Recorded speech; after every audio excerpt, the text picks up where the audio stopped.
एक मैट्रिक्स दी हुई है ए, जिसमें 4 रोज हैं, 1 2 -1 0 -1 3 0 -4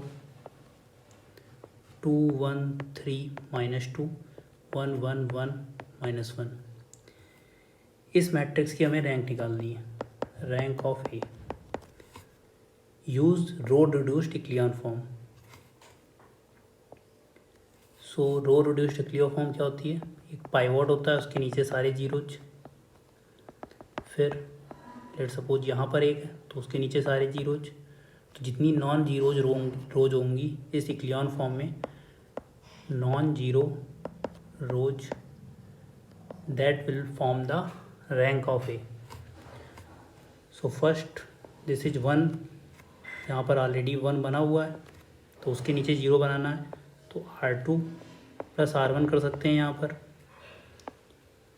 वी विल गेट 1 2 -1 0 0 5 -1 -4।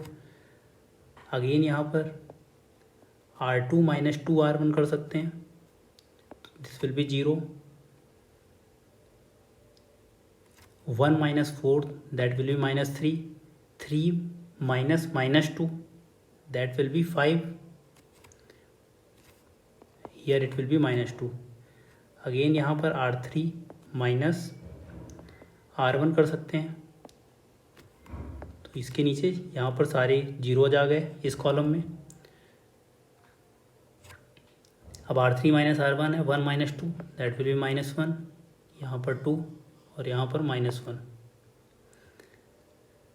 अगेन यहाँ पर 5 है, तो इससे बेटर है कि R4 को, इसलिए यहाँ पर R3 - 2 R1 होगा और यहाँ पर R4 - R1।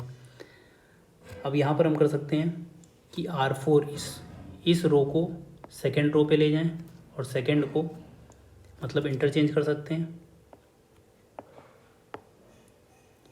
We will get 1 2 -1 0, here it will be 0 और R4 में माइनस का मल्टीप्लाई कर सकते हैं -1 का, then we will get 0 1 -2 1 and here R2 will become R4, so it will be 0 5 -1 and -4 multiply by -1 in R3 row, so it will be 0 3 -5 2।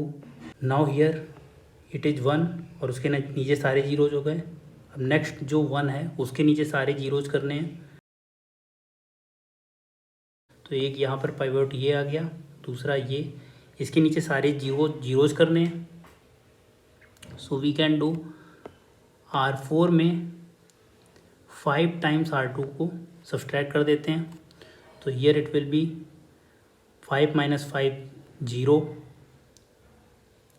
-1 minus का -10 that will be plus का 9 -4 -9 -5 that will be -9।